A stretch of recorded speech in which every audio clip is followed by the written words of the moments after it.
Welcome back to another episode of Rameumptom Ruminations. I'm the host, Scott.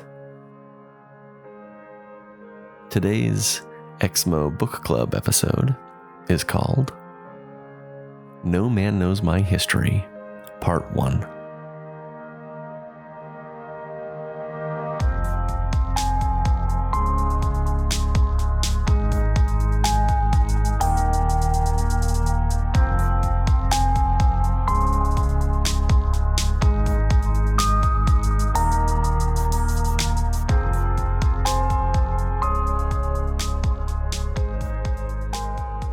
Welcome back to the show. I am so excited for today's episode. I have brought on a special guest. She's in the green room. We'll bring her in just a sec here. But today we're going to talk about the book, No Man Knows My History. I wanted to bring on someone to discuss this with me and do it as kind of an ex-Mormon book club sort of thing. That way we can kind of bounce off ideas and have more than one perspective on the book. So to do this, I have brought on Julia with Analyzing Mormonism. Welcome to the show, Julia. Hi. So tell us as much or as little about yourself as you would like to introduce who you are. Sure. So I'm Julia. I was born and raised in the church. I graduated from BYU, Idaho, which I think you graduated from there as well. Yeah, I did. What year did you go? I went through 2009 to 2012. We were there at the exact same time. Wait, really? Wait, what did you major in again? I majored in English. So did I. Wait, that's so weird. So my wife did as well. You might have had classes with her. I might have. That's so cool. I mean, because I don't recognize you, but I mean, who knows? It was also a long time ago. It was a long time ago. That's true. Yeah. And after that, I served a mission in Salt Lake, the Salt Lake City South and East missions.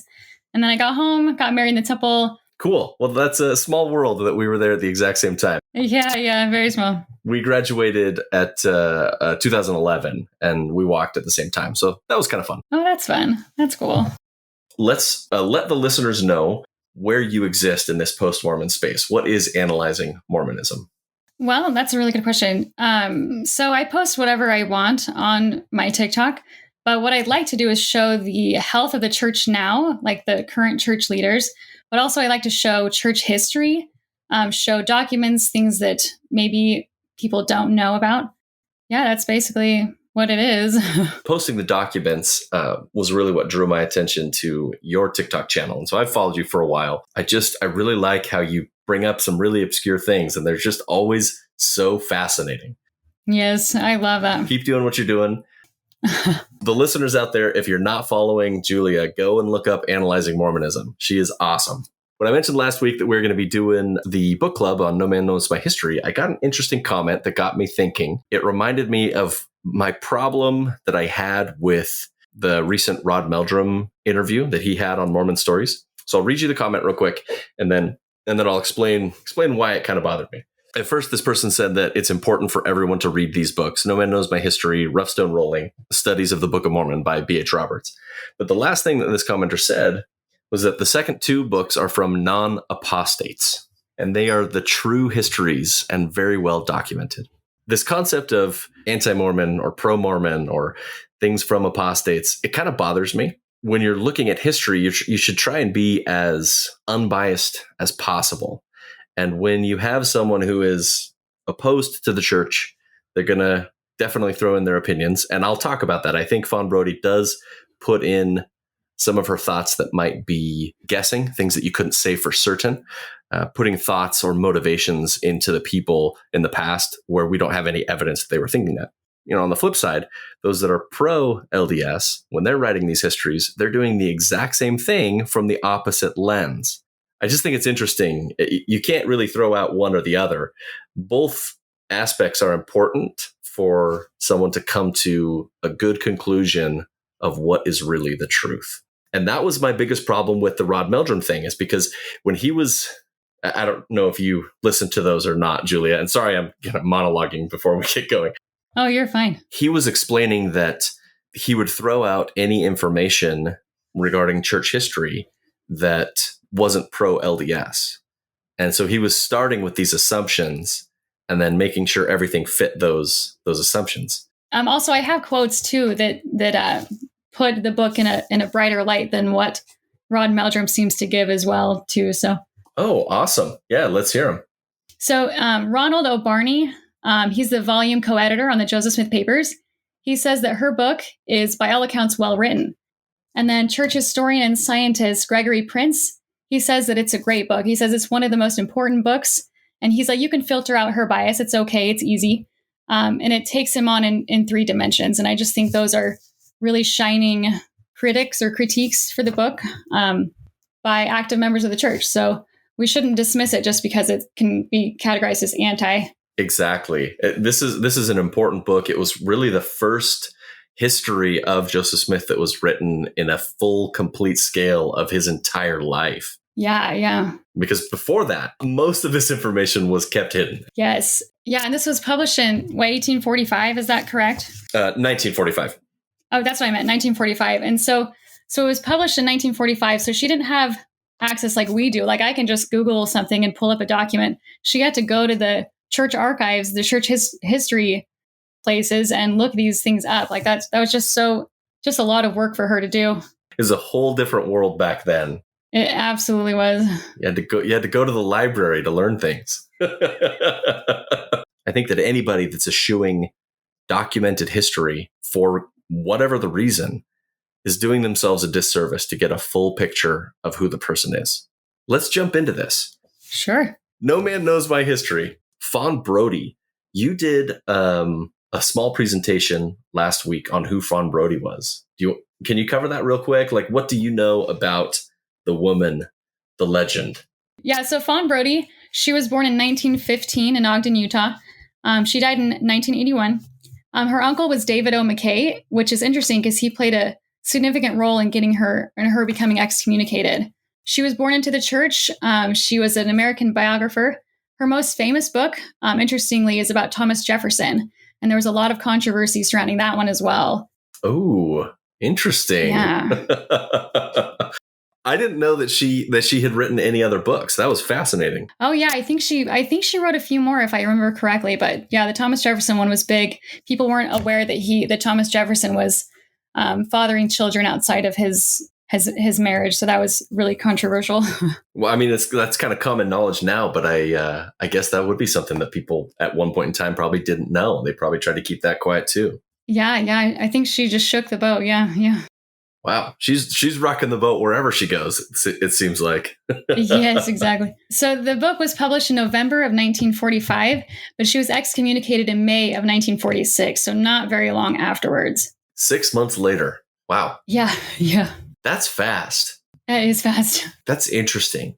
They probably wanted to draw a clear line in the sand because this was at a time before they were being honest and open with the history. Yes. They probably were trying to draw a line in the sand as fast as possible, that this was not approved material. I agree. Let's jump into this, and we're going to go chapter by chapter. And to the listeners, we're only going to do 7 chapters. We're going to do it. We're going to take it in 4 chunks, and then we're going to go over the appendices. So we're going to do 4 episodes on the 28 chapters, and then an episode on the appendix. It's a lot of content to cover in a short period of time. One of the major takeaways that I have with this, and it's interesting, when Fawn Brody is talking and when she's citing these events, she'll oftentimes put in what she thinks the people were thinking or their motives. So that would be probably my one complaint on her writing style. But other than that, she's trying to paint an accurate picture of both Joseph Smith and the setting where all of this stuff is taking place. And I feel like that was the purpose of chapter 1. Mm-hmm. She was trying to place Joseph Smith clearly in a world where visions and revelations were commonplace, and not only commonplace, but published in the newspapers, talked about. When we look back at it today, we think of it as like an isolated event, when it clearly was not. So yeah, chapter 1, she's just setting the stage for what's happening next, like you said. One thing I think is interesting, and maybe she says this more eloquently than I will right now, but people like to paint Joseph Smith as a not very educated, when his parents were both teachers as well as his grandparents. And so even though he ended school at the age of 12 after his surgery, or shortly after, I guess, and then he was working on the farm, he'd gone through several years of schooling. He wasn't as dumb as the people like to paint him. Yeah. And I remember, and this was, just my seminary teacher that was teaching us this. He taught us that it was equivalent to a third grade education. And so all growing up, the way I had internalized this was that he was no smarter than a third grader, which reading his lectures and just like understanding the way he thinks now as an adult, like reading and trying to get to know this person better, he is so much more eloquent than any third grader I've ever met. Yes. Yes. One thing, I know this isn't telling of very much, but when he died, he donated a lot of his books, or all of his books, to the Nauvoo Library. And you can Google that. And it's just this huge list of poetry books, of Greek books, like the different types of the Bible. I don't know. That just to me is a very educated person. And yes, he could have become educated, but like, I don't know. It just doesn't seem to be consistent. I think he was very educated and very throughout his whole life. Well, it was a different world than the world we live in today. They're living out in the sticks, working on a farm, and that was the norm. But they didn't have TV. They didn't have a lot of the things that we do for entertainment. So they would read. They would sit and tell stories. That was how you filled your time. The first thing, and I'll just say a couple of things that stood out to me, and I'll do them in order of the pages. And you can feel free to jump in, make comments, and cite any of the things that stood out to you. But on page 4, it talks about Lucy's older brother. So Lucy Mack, Joseph Smith's mom, her older brother. And I'll just read you this paragraph from the book here. It says, actually, the Mack family was marked neither by psychosis nor by literary talent, but rather by a certain nonconformity in thinking and action. As religious dissenters, they believed more in the integrity of individual religious experience than in the tradition of any organized sect. Solomon, in his old age, fell into some kind of senile mysticism, with lights and voices haunting his sickbed. Jason Mack, Lucy's eldest brother, ran sharply counter to the religious and economic traditions of New England when he became a seeker and set up in New Brunswick a quasi-communistic society of 30 indigent families whose economic and spiritual welfare he sought to direct. That stood out to me because it's a story that I had never heard before. It would be hard for me to believe that Lucy wouldn't have talked about her brother to her family. Like, Joseph had to have been aware of his uncle Jason, who started his own church, went off into the boonies, started a communistic society. A lot of these patterns, these things that will later happen in Joseph's life, he had to have been aware of them happening for his uncle. I hadn't thought about that. My focus was on Stephen Mack, who gives her the dowry. But yeah, that's totally true. Joseph had this influence in his life. The whole point that she was going for in this chapter was to set up New York in this time period to be a place where religious awakenings and, restorations and new churches and angelic visitations were very normal. It was what everybody was talking about. It was happening to a lot of people. And not only that, but establishing your own religions and organizations and going and setting off your own communes. These were things that happened. But when we talk about the church history as members while we're in the organization, we ignore, or we're not aware of the fact that this wasn't as extraordinary as we're taught to believe. So you already mentioned this, that they were teachers. I just thought it was interesting. Page 5, it talks about Joseph Smith Sr. actually teaching to supplement their income. He was paid to be a teacher. It's silly to assume that they wouldn't have taught their kids. Even if, let's say that there was never a time where Joseph Smith went to school, it would be silly to assume that his parents wouldn't have taught him, them being school teachers. Right. Yes. I also wanted to talk a little bit more about the income, about the financial situations. Can I just go through the list that she gives? Yeah, it's fascinating. Yeah. So Joseph Smith Sr., he lost $2,000 in bad debts, and he also owed 1800s to the Boston merchants. He invested all of his money in a shipment of ginseng. But according to Lucy, the agent ran off with the money to Canada, which left them penniless. And so she had to use her brother's dowry to get them out of debt. And also in 1807, a man named Benaiah Woodward passed a false $10 bill to Joseph Sr., and rumors later circulated, I don't know that it's true, but that Joseph Sr. himself forged the money.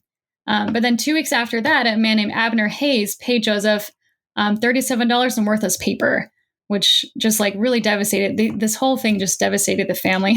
And this is Joseph Sr., just for the listeners. Yeah, Joseph Sr., yeah. Joseph Smith's dad, yeah. Yeah, it's fascinating. And that was the situation that Joseph Smith came into. His family was already destitute, and the house, they didn't own the house. They were leasing the land to work it and make money, and they were already in a really bad financial situation from the beginning. She recounts the story of Joseph Smith not taking whiskey. And I've always thought this was funny. Even as a believer, I thought it was so interesting that the church spins this story as Joseph Smith obeying the word of wisdom, but the word of wisdom hadn't been revealed yet. He was obeying rules and laws that hadn't been given to him. That hadn't happened yet. Yeah. Anyway, I've always thought that was just a funny inconsistency. And I mean, that's not, for or against the church, if you will, but it's just funny. Well, and we know that Joseph Smith drank the day before he was killed, and which it wasn't a big thing. It was they had wine in the jail cell, right? And I don't know why the church doesn't paint that, because it wasn't a commandment. It was a word of wisdom, essentially. So he wasn't doing anything wrong by having a cup of wine before the night was out. But yeah, yeah, it's interesting. I've always thought that was funny that he's lauded as following the word of wisdom, but it wasn't actually a thing yet. Yeah. The latter part of chapter 1, Fawn Brodie goes into detail on a number of other religious people at the time, and their stories are fascinating. There's a guy who believed that bathing was bad. There's all sorts of these other experiences, and one of the key things that Brodie is talking about is that each one of them, visions that they had with God or angels or whatnot, were documented in the newspapers. And when they would talk about them, the local newspapers would write articles about them, and write articles about the things that these people said and did. And so all of these events around Joseph Smith's time were well documented. And she's setting this up for a contrast between these well documented spiritual visions and Joseph's that was not documented in the local newspapers. And so she's kind of setting up the stage, both to show that Joseph Smith, this was something very normal for New England at the time, and also to show that there are some really important differences between Joseph Smith and some of his other counterparts that were doing the same thing. I loved the last paragraph of chapter 1. It is so I'll say this, if you agree with Fawn Brodie or not, she has such a sharp tongue, and she is so witty in the way she writes that I'm sitting here, I'm reading, and I just start laughing. I do want to read this one, and I guess I read the last one. Could you read this one? Sure. The last part where it starts of these. Of these, yeah. Okay. Of these and other prophets, only one was destined for real glory. Jemima Wilkinson was forgotten with the division of her property. The Noyes Oneida community degenerated from a social and religious experiment into a business enterprise. And Dilks was ridden out of the Leatherwood County astride a rail. William Miller, although his Adventists are still an aggressive minority sect, never regained face after 1845, when after 2 recalculations, Jesus still failed to come. But Joseph Smith, a century after his death, had 1 million followers who held his name sacred and his mission divine. In my opinion, that's what she's trying to illustrate by establishing the setting, is all of these other sects and restorationist movements that were happening all around the same time as Joseph Smith. She's trying to emphasize that something was different about Joseph Smith. And then throughout the rest of the book, she's exploring what that thing was. I love her writing style. I think she's amazing. Was there anything else you want to talk about chapter 1? No, I don't think so. Talking about all the different religions that came up, Jemima Wilkinson, Ann Lee, Isaac Ballard, just so many people. And Joseph wasn't unique, but he, like you said, this last paragraph, he definitely was unique, I suppose, because he was able to keep his church going. Yes, it's almost like she's trying to say that he was exactly what you would expect in that part of the world at that time in history, but also he was extraordinary. Yes. For better or worse, he is the only one that's still talked about today. We're going to jump into chapter 2. This one's called Treasures in the Earth. In this chapter, it focused on the treasure digging, the money digging. It talked about the necromantic arts. It starts with his teenage years, the first vision, and jumps to him just about to get the Book of Mormon. And the way she kind of sets this up is basically from a necromancer to a prophet, from a local, wizard, if you will, to a religious leader. I think it's a fascinating juxtaposition that she's trying to show here. There's some really cool stuff in this chapter. Of interesting note, right early on in the chapter, this is page 17, it talks about these affidavits that put into a book called Mormonism Unveiled. So this guy named Hurlbutt, so he was a disgruntled ex-Mormon, and he went around interviewing people, and he compiled this book called Mormonism Unveiled. And what he did is he talked to people about Joseph Smith growing up. So I'm really excited in the appendix to go through a bunch of these affidavits. Later on in a couple chapters, it's important, or Joseph Smith finds it important enough to leave Palmyra. And it's exactly for this reason. Everybody in this area knows who he is, and they already have negative opinions of him. And he can't establish his church here because they already don't like him. And so that's kind of what this Mormonism Unveiled book was going into. That's, again, jumping ahead. I think the book was by E.D. Howe, right? Was it E.D. Howe? Oh, let's see. I think Hurlbutt was one of the people that they quote from. Disgruntled ex-Mormon Hurlbutt went around Palmyra and Manchester soliciting affidavits from more than 100 persons who knew Joseph Smith. They were used, but you're right. Hurlbutt got the affidavits and he gave them to E.D. Howe. Right. Okay. Yes. Okay. I was just clearing that. Yeah. Yeah. It's fascinating. So I'm excited to go through some of those later on when we get to that in the book. Yes, me too. Yeah. There was a response from Joseph Smith. It was in the Latter-day Saints Messenger and Advocate. This was a church newspaper at the time. When these affidavits about Joseph Smith came out, they had to have a response about them. Joseph Smith doesn't deny anything that the people said in this. He just basically says, I was a kid. I had lots of vices and follies. And that was his quote. As is common to most or all youths, I fell into many vices and follies. It's interesting that he, in this apology that they put in the Latter-day Saints Messenger and Advocate, that was from 1834 in November. He doesn't deny anything that's said about him in these affidavits. He just says that he was a kid. I love that. This is a little off topic a little bit, but one thing that surprised me was the cause of Alvin's death. I didn't realize it was an overdose. I didn't realize that medicine for his stomach, if he took too much of it because the doctor prescribed too much. So I just thought that was really interesting, and that really devastated the family to have him die. In any family that's experienced some trauma, that sort of thing doesn't go away. And whether it's talked about or not, it's something that's present in the family for the rest of your life. Another thing I think Brody notes is that after he died, I think it's 1823 or 4, but the family attends the Presbyterian Church, if I'm not mistaken, which to me, if your son comes to you in 1820 and says that all the religions are wrong, why join?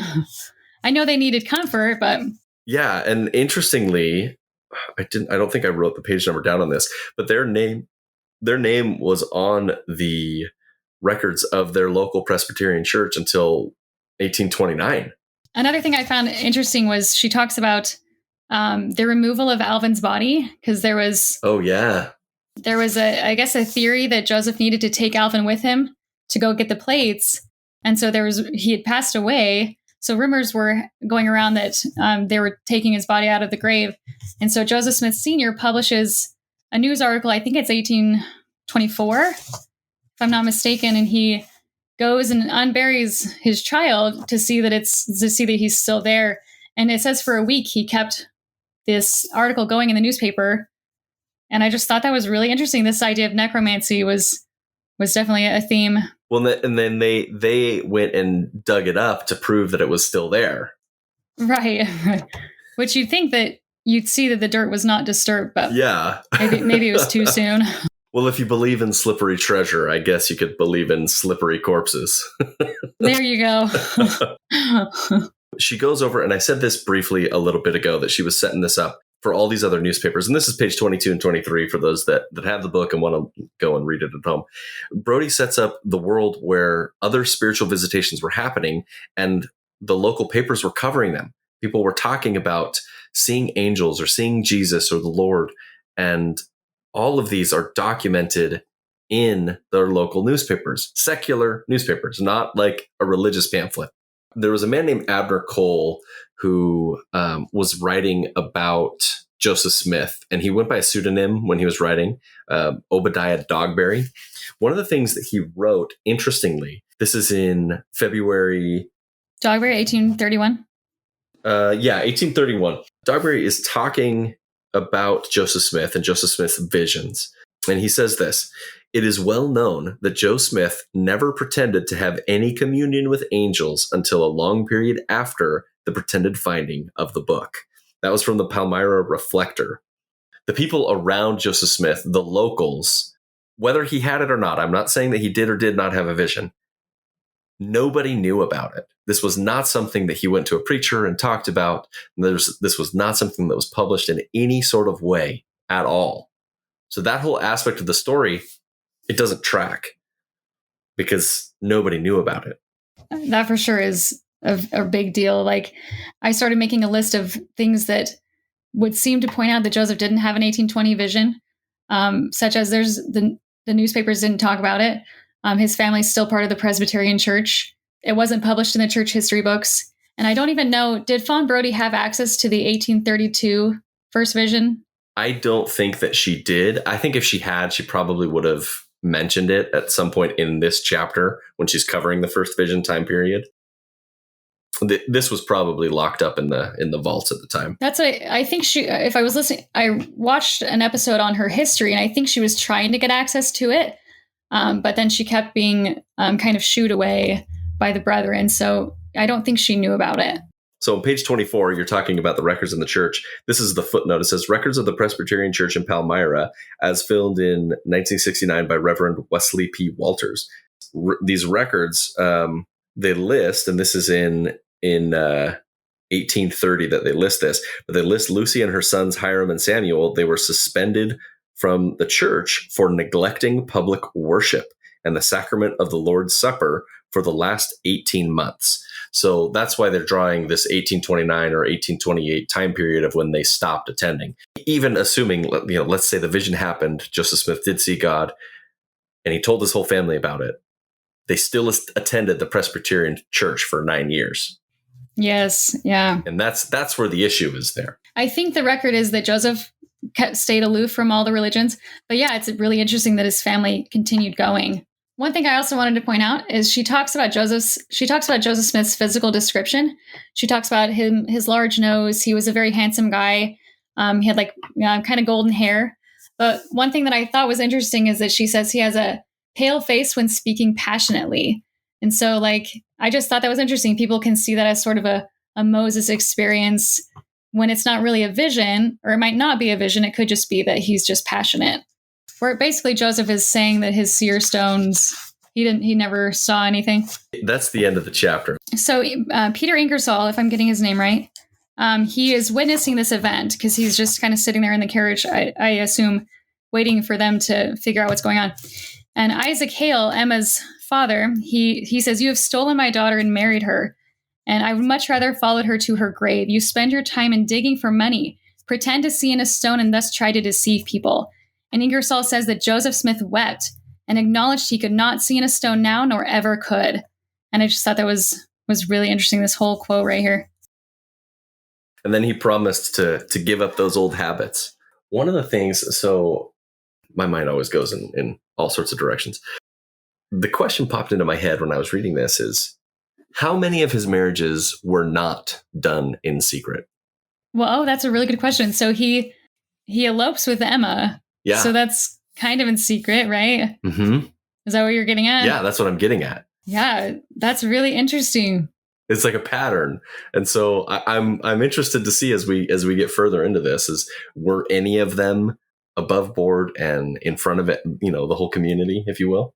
That's true. I had not put Emma into that category. So that's all I got for that chapter. This one is called Red Sons of Israel.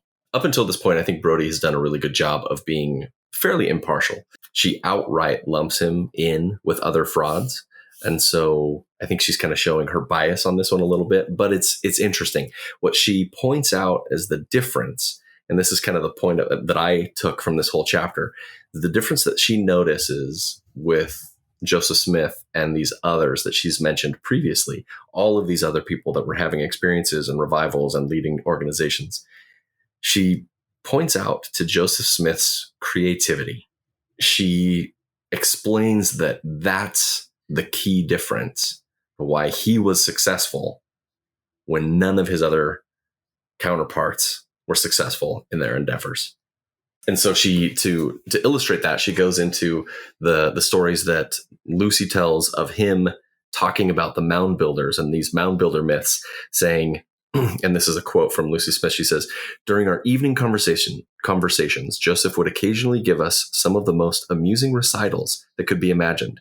He would describe the ancient inhabitants of this continent, their dress, mode of travel, and the animals upon which they rode, their cities, their buildings, and with every particular, their mode of warfare and also their religious worship. This he would do with as much ease, seemingly, as if he had spent his whole life with them." And she's saying that this occurred, and this is from a biographical sketch that she gave, and this occurred before Alvin's death in 1823, is when she was describing that these things were happening. The church brags that Joseph Smith translated the book in 65 working days, if I'm remembering correctly.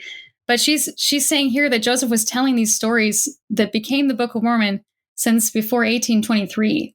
So this is not just a 2-month thing. It's many years of.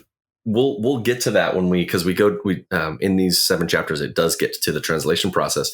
But Martin Harris also says that he transcribed a third of the published version of the Book of Mormon. We'll get there. Maybe that's a teaser for a little bit later on in the episode.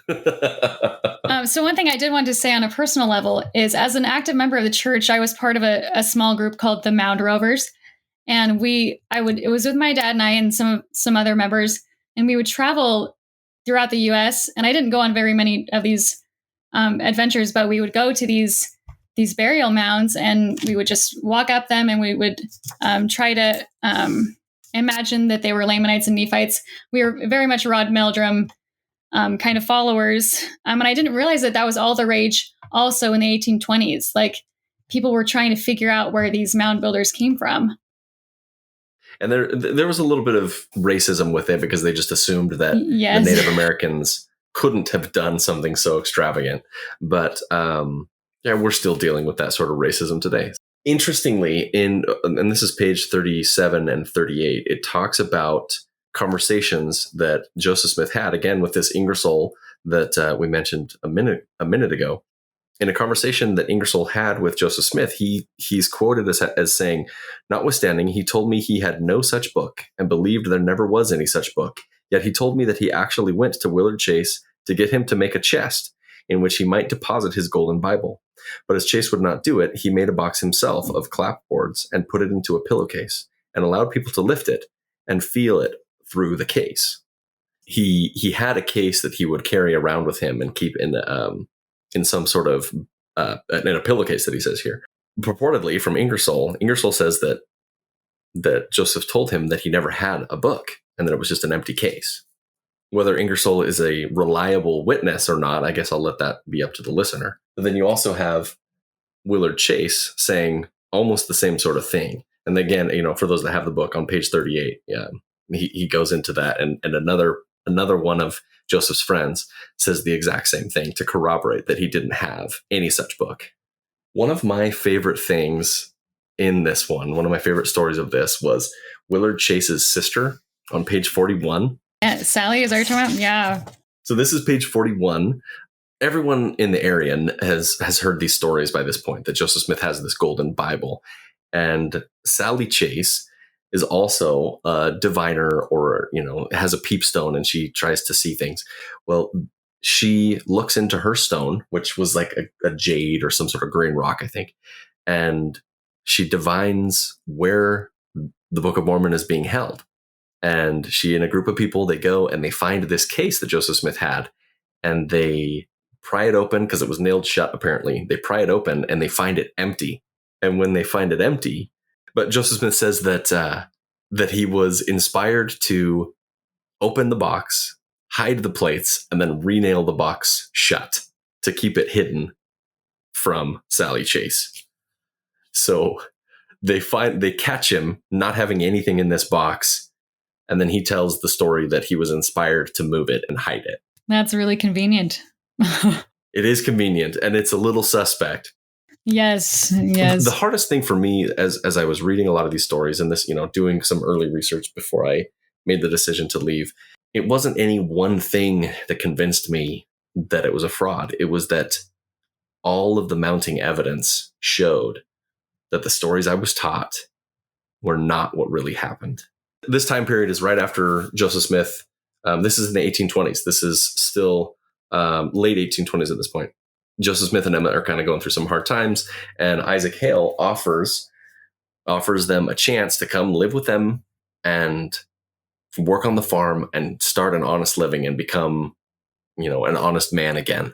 And at the time, Joseph Smith he's still trying to translate the plates. At this time, he does have the Book of Mormon, or is purported to have, something, and he's keeping this box with the plates in Isaac Hale's home. And Isaac Hale demands to either see the book himself, or they have to keep the book somewhere else. They cannot keep it in his house if he can't see it. Up until this point, he had been telling people that if you see it, you will be struck dead. Anybody who sees that who's not supposed to will be struck dead. And so here you have Isaac Hale calling him on his bluff and saying, show me the book. They refuse to show it to him, and they move it to somewhere else. Granted, they did show him the box, and here's what he says. He says, I was shown a box in which it is said they were contained, which had to all appearances been used as a glass box of the common window glass. I was allowed to feel the weight of the box, and they gave me to understand that the book of the plates was in the box, into which, however, I was not allowed to look. I inquired of Joseph Smith Jr., who was to be the first who would be allowed to see the book of plates. He said it was a young child. After this, I became dissatisfied and informed him that if there was anything in my house of that description, which I could not be allowed to see, he must take it away. If he did not, I was determined to see it. After that, the plates were said to be hid in the woods. I don't know. It's so funny. When I was in the church, I thought of Isaac Hale as this villain character, but he just seems so level-headed. Mm-hmm. And I just love the way that he's writing. She does go into the view of the Hebrews, and she talks about some of the ideas around that time period that us now looking back, we weren't aware of what this cultural ideas were of the world, because we view the world way differently than they did. And so when we read the Book of Mormon, it's this novel idea that it was Israelites coming over. But at that time, that was what most people thought. So I've read View of the Hebrews. Oh, really? And not knowing that it was bad scholarship, I was like, this is like proving the Book of Mormon is true, because it's telling you, it's the story of these Hebrews coming over and how they would have all these Hebrew traditions, Hebrew language, Hebrew writing, things like that. And I was like, oh my goodness, this book just proves that the Book of Mormon is true. And now, knowing that it's bad scholarship doesn't really hold up. But that was the idea at the time, that this was happening, that they were the lost 10 tribes, these Native Americans here. Well, and Brody words it like this, and I highlighted this because, again, her writing is just so excellent. She says, thus, where View of the Hebrews was just bad scholarship, the Book of Mormon was highly original and imaginative fiction. So I think Fawn Brody mentions this letter from Lucy Mack Smith to her brother and his wife. And in it, she's talking about the Book of Mormon. And this is just after it was published. And she's admonishing them to read the Book of Mormon, how Joseph was able to get it and translate it. But the letter was January 6, 1831, and she says nothing about the first vision, which I think is interesting. Like, why wouldn't she plug that in there to help them be converted?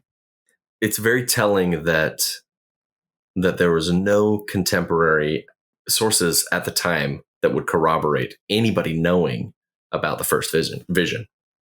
So let's move on to chapter 4. This one is called A Marvelous Work and a Wonder. And this we jump into the translation process. As we said just a little bit ago when we were talking about the translation process, for those that have the book, if you go to page 62, there's an interesting quote from Martin Harris. And this talking about the claim that Joseph Smith did this whole project, that it was finished in April 7th, 1829, 275,000 word manuscript. It's just a massive book. What the church says is this far beyond his natural ability to achieve such a feat in such a short amount of time.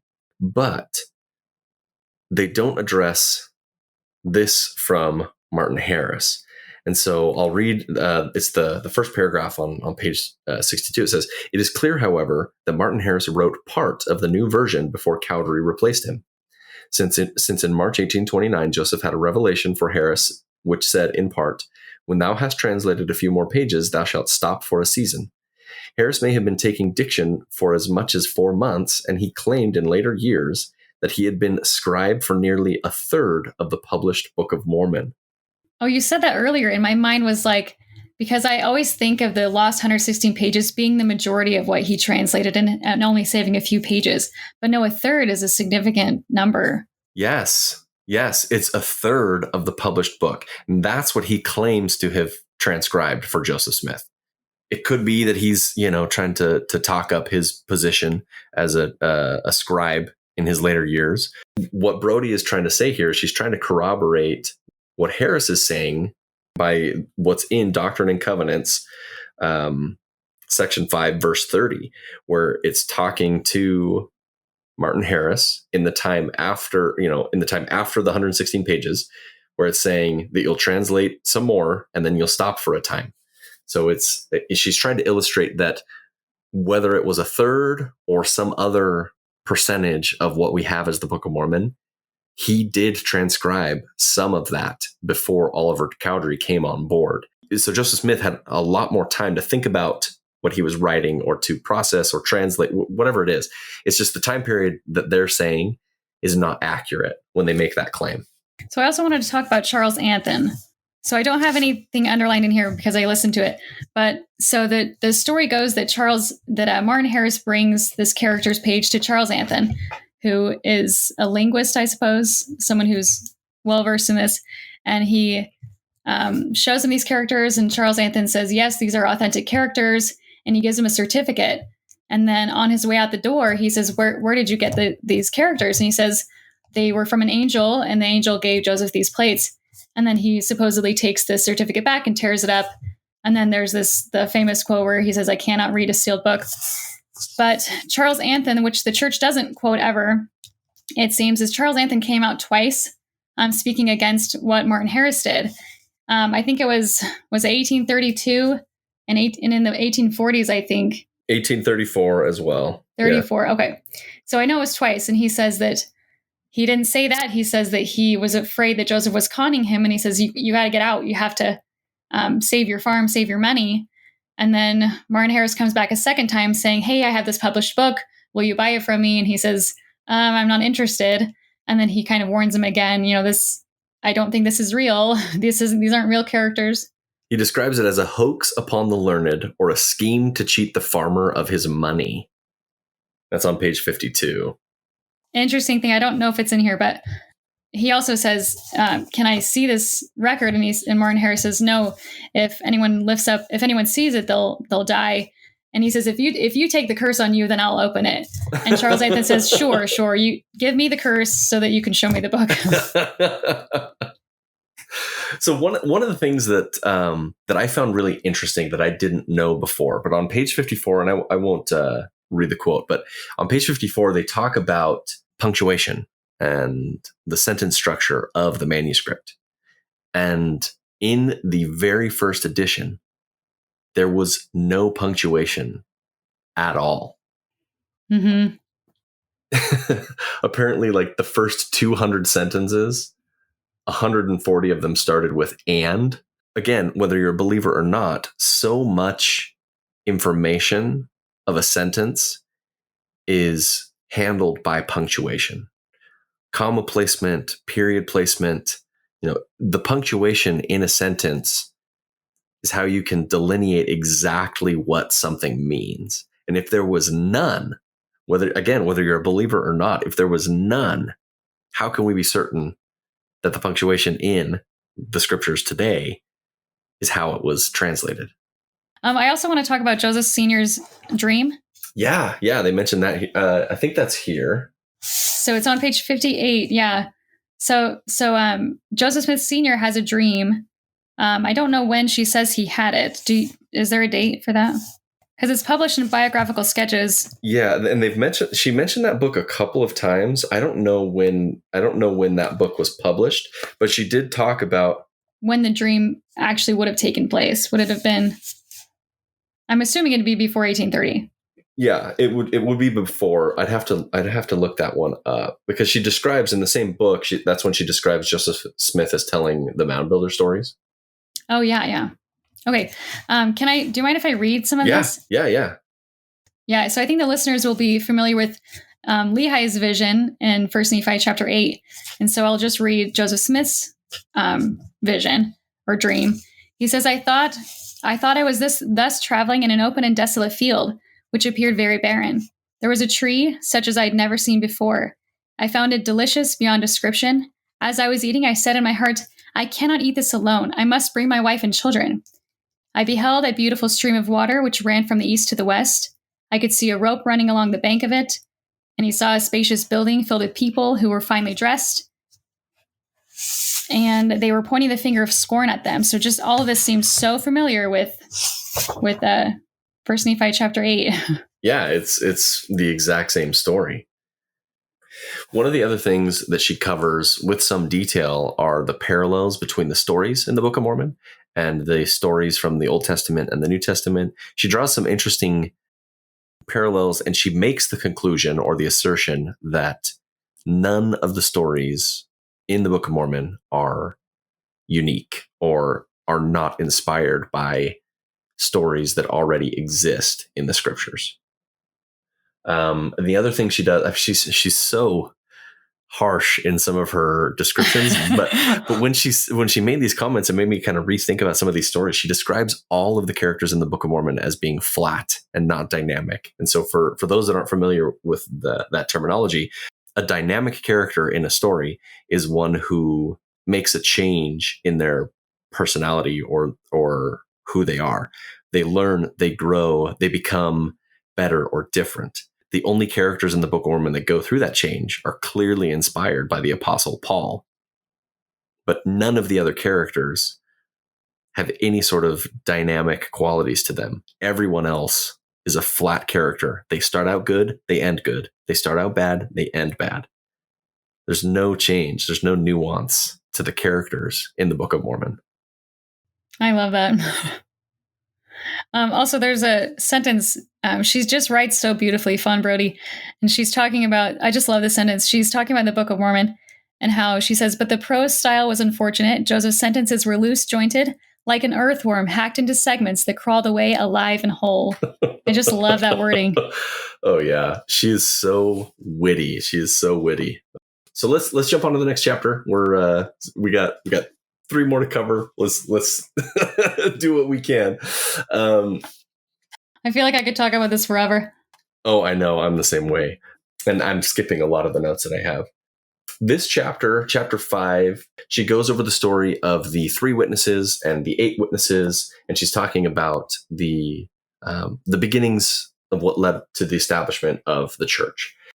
One of the things that she points out very early on in the chapter is she says this is page 69. The Mormon church has exaggerated the ignorance of its prophet, since the more meager his learning, the more divine must be his book. And so that's kind of what she's trying to set up at the beginning of this, and what she's done up until this point in the story. She's setting Joseph Smith up not as an incompetent bumpkin, but as a creative person, someone who is skilled with oration and presents himself with charisma. She's trying to paint a picture of him, of who he actually was, according to the people from his time, not as an ignorant country kid. Also, in talking about the three witnesses, she, on page 77, she says, according to the local press of the time, the three witnesses all told different versions of their experience. Yes. Yeah, I went and looked this up, and the story there is so different. Martin Harris, he's in a Waterloo, which is like 20 or 30 miles away from Joseph Smith's house, and he's out. The gold plates are in the middle of the field, and Joseph takes him out there, and they pick it up, and he handles it, and that was his witness of the plates. Yeah, it's interesting, and again, it's one of those things where whether you believe in the church or not, when you look at what we have documented from the individuals that were there that lived this, the events do not match up with the stories that were told. And this is one of those really important ones. This sort of a fact has to line up for the story to be true. One of the things that she also mentions is that Martin Harris, throughout his life, embellishes these stories. They change throughout time. They kind of make him an unreliable witness. But it's one of those things where the church kind of wants their cake and they want to eat it too, where they want to have it both ways, where they can rely on him when it's convenient, but then anytime that he says something that doesn't match up, they ignore what he says. Also, at this time period, Martin Harris's wife left him. I didn't know that leading into this, but she left him during these events when the church was first getting established, and that was on page 80 that happened. One of the other things that was interesting in this one is they're talking about the 8 witnesses. A Mark Twain quote. Is that what you're talking about? The Mark Twain quote is fascinating. The governor of Illinois, Thomas Ford, many of these first 8 witnesses, they described these events. When they told the governor the way these events happened, it's a different story than what I was familiar with. This is how it's described. And the source for this one is The History of Chicago from 1845. It says, he assembled them in a room and produced a box, which he said contained the precious treasure. The lid was opened. The witnesses peeped into it, but making no discovery, for the box was empty, they said, Brother Joseph, we don't see the plates. The prophet answered them, O ye of little faith, how long will God bear with this wicked and perverse generation? Down on your knees, brethren, every one of you, and pray God for forgiveness of your sins, and for a holy living faith which cometh down from heaven. The disciples dropped on their knees and began to pray with the fervency of their spirit, supplicating God for more than 2 hours with fanatical earnestness, at the end of which time, looking again into the box, they were now persuaded that they saw the plates. So I'd heard, some of the problems with the story of the 3 witnesses, but the 8 witnesses, it's also problematic because they didn't actually see them with their physical eyes either. Yeah, this chapter, I mean, if you're looking for one that's really going to be damning for the church, you can go and read chapter 5 of No Man Knows My History. And it is full of stories, missed prophecies. It's full of the real stories of the witnesses, and it puts into question their credibility. Even the most generous interpretation of what is described in this chapter is problematic for a believer.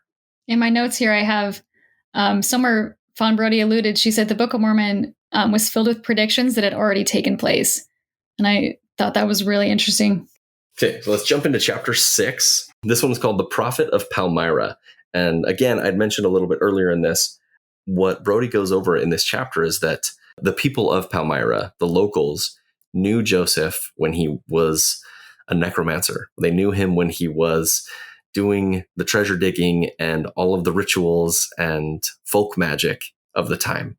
And they could not see him transition as a prophet because they only saw him as a treasure digger. And it made it very hard for him from a very early time. And this is page 88. He started identifying himself with some of the martyrs in the scriptures. And this is something that he said in a speech at Nauvoo. It says, they spit upon me, point their fingers at me, saying, prophesy, prophesy. And thus did they imitate those who crucified the Savior of mankind, not knowing what they did. These insults, they and this is what Brody says, they magnified the significance of his mission. At this time period as well, and Brody goes over this on page 91, this was when Joseph Smith stopped using the stone, and she talks about this transition, and she kind of justifies it, and she puts her interpretation on it. And we don't have we don't have any writings of his for why he made this transition, but she assumes that the stone shared authority with him in a way that he didn't like.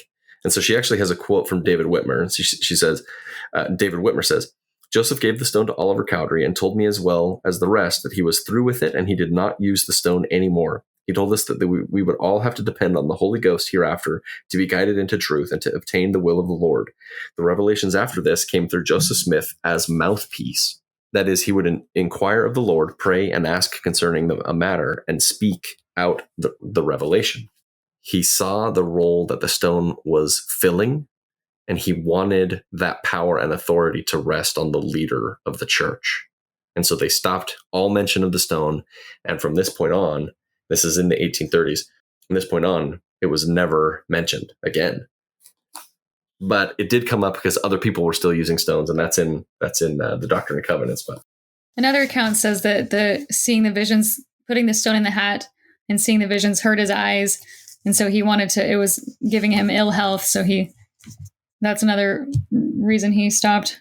There's also a story on 85 that I'd never heard before. This was given by Mary Elizabeth Rollins. And so they had early cottage meetings and Joseph was talking and he stops talking. And she says, suddenly he stopped and seemed almost transfixed. And he was looking ahead and his face outshone the candle. Joseph says, brothers and sisters, do you know who has been in your midst this night? And one of the Smith family said, an angel of the Lord. Joseph did not answer. And then Martin Harris, who must have been sitting in the front row, throws himself at Joseph's feet and says, I know it was our Lord and Savior, Jesus Christ. And Joseph put a hand on Martin's head and answered, Martin, God revealed that to you. And I've never heard that story before. I mean, he sounds like from all of these accounts that he was such a charismatic leader. He could read the room. He could say, it sounds like people were just swept up by his charisma and his ability to speak. Yeah, Brody says that he could captivate an audience for hours and he could make them laugh and cry. And it was just very charismatic. On page 95, she talks about Sidney Rigdon joining his whole congregation converted with him. And what she mentions here, and she's kind of alluding to some of these, the prophecies that will happen down the road, and the announcement of where the New Jerusalem or Zion would be located, where she says that it was inevitable, this is the bottom of 95, it was inevitable that Rigdon should hear snatches of gossip about the young prophet's colorful past. Joseph boldly suggested that he go south to interview the magistrates at Colesville and South Bainbridge who had recently acquitted him. The new converts, the new people that were coming into town, they were joining the church and they were, getting to know the neighbors. And they quickly learned that the neighbors did not like Joseph Smith. And they told all sorts of stories about him. Brody implies that this was the impetus for them to move from Palmyra. Pretty sure that Joseph Smith Sr. was in prison at this time as well because of the debts that he had. Oh, yeah. One of the other things that she mentions in here on page 94 is she talks about this concept of the skin changing, and she talks about it, and in her terminology actually comes off as a little racist as well. But again, this is from a different time. But she talks about this concept as not being invented by Mormonism, and that this was a concept that already existed in New England at this time. This was an idea that many people held. And so it's interesting. A lot of the times, those that deconstruct and, they find out about some of the racist past, they ascribe all of the blame to the church. But part of this is because of the culture from where Joseph Smith came from. So yes, they perpetuated some of these really harmful ideologies, but some of them were given to them and for them to perpetuate. Yeah, that's all I got for this chapter. Yeah, I didn't have a lot for chapter 6. Chapter 7 was one I was super fascinated by. Yes, chapter 7 was really interesting. Now, this one is called The Perfect Society and the Promised Land. What did you have on chapter 7? Well, so there's stories in here that I'd never heard before. So the one I had heard, Joseph Smith, on page 102, he heals a woman's hand. let's see, does it give her name? Oh, yeah, Mrs. Johnson. This is a gathering. They're preaching, they're talking. There's a bunch of members there. This woman, Miss Johnson, is presented as having a lame arm, and they ask if he can cure her. And then that goes into this. Yeah, so it says, Joseph sat silent, but some moments later, when the question had been almost forgotten, he rose and strode across the room. Taking her useless hand in his, he said solemnly, "Woman, in the name of the Lord Jesus Christ, I command you to be whole," and immediately left the room.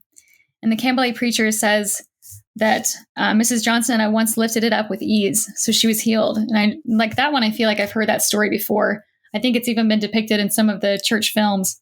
What Brody's doing here is she's presenting the stories of where he was successful in these miracles and these amazing feats.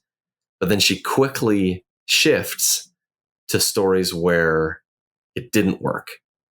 And those were the ones that I hadn't heard.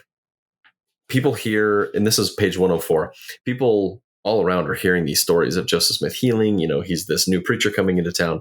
And there was a Campbellite preacher named Hayden that came to Joseph and was demanding a miracle and kind of being belligerent to him. And when I read this, I don't know, it just kind of shows to how confident, but also how witty Joseph Smith was.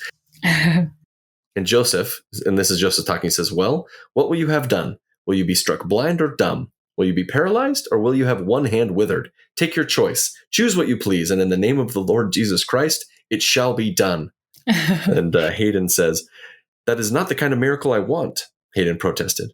"Then, sir," said Joseph, "I can perform none. I am not going to bring trouble upon anyone else, sir, to convince you." I love that. Yeah, I just think it's fascinating. It's a type of man that just wasn't presented to me. You know, it's giving us a full picture of the type of person that he was, with both successful healings, unsuccessful ones, but also by being kind of this cocky and confident preacher. Anyway.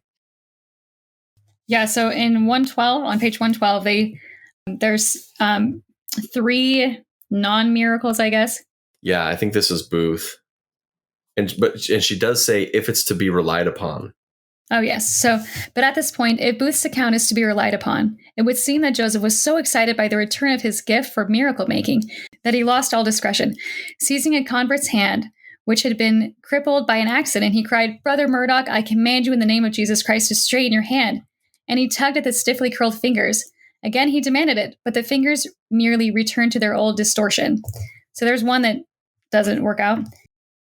So he says, Joseph, he quickly turned to an old man lame in one leg and ordered him to rise and walk. The man took a step or two, and then his faith failed. Now a father brought in a dead child, whom he had refused to bury until after the conference. Yeah, this one is really impactful. Okay. The most earnest and frantic prayers left the tiny gray body motionless. Joseph found it impossible to reproach the parents for lack of faith, since they were the last to be convinced that the child could not be made to breathe again. Finally, numb and desolate, they turned on the elders and reproached them bitterly for having advised against medical aid. A chill spread over the whole conference. What they did later say is that, and this was them explaining why it didn't work later, is they said that the miracle, they were trying to do it on unhallowed, or the land that they were doing it on was not consecrated, and that's why they couldn't perform the miracle of raising the girl from the dead. Oh boy. And quickly they moved to independence.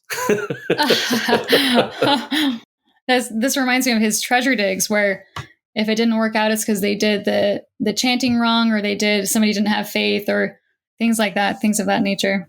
The treasure slipped away. Again, it's death by 1,000 cuts with the story when you're reading it. I have also read Rough Stone Rolling, and he details most of the events that we covered here, but he does not cover some of the really uncomfortable ones. And so it's important for someone who's investigating whether their faith in the church is true or not to have all of the information. So for those listeners out there that are still in the church, don't turn away on this book, because it doesn't mean that you have to leave, but you should be aware of the full picture. Anything? Do you have anything else? I just love how she weaved chapter 7 together so masterfully, showing that it's a complex issue, that there are documented miracles that he performed and also documented miracles that didn't work out.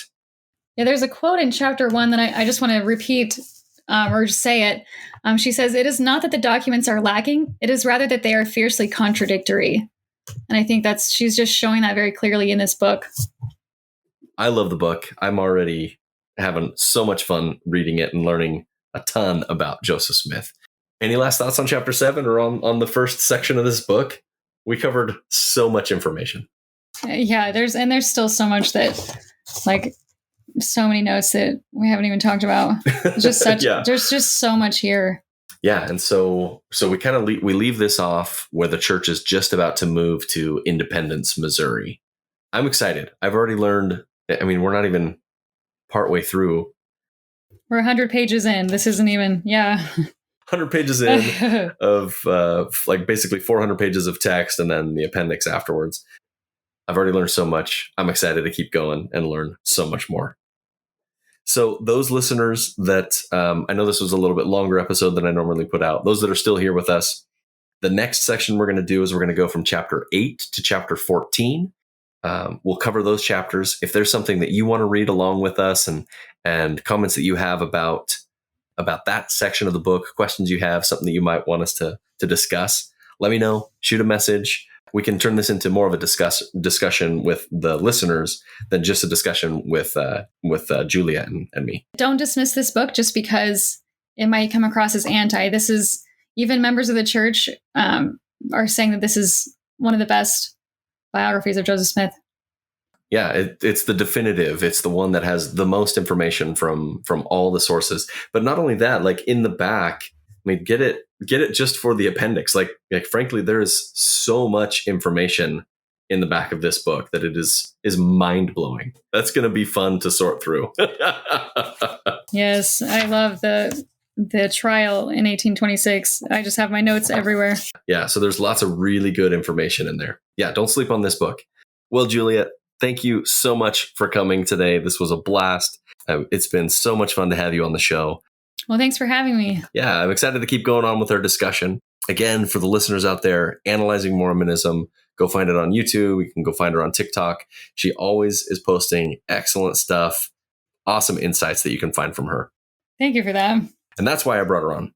Thank you so much for coming today. Yeah. So for the next section, we're going to shoot for the beginning of May for the next part of this to come out. Maybe it'll come out sooner, maybe not, but it all depends on scheduling. Again, thank you so much, Julia, for coming on. This was a pleasure, and I'm looking forward to bringing you back for the next section. Thank you. I'm looking forward to it. That concludes my first chat with Julia from Analyzing Mormonism. This was a blast to record. I had so much fun covering this incredible biography of Joseph Smith. If this is content that you enjoy, please like it, subscribe to it, leave a comment, share it with your friends, put it on blast while you're at work. Well, maybe not that one. That might get you in trouble or at least offend your neighbors. As I said at the end of the interview, we're going to do these about once a month. So look for part 2 about early May of 2022. And wherever you find yourself out there right now, I hope that you have an excellent day.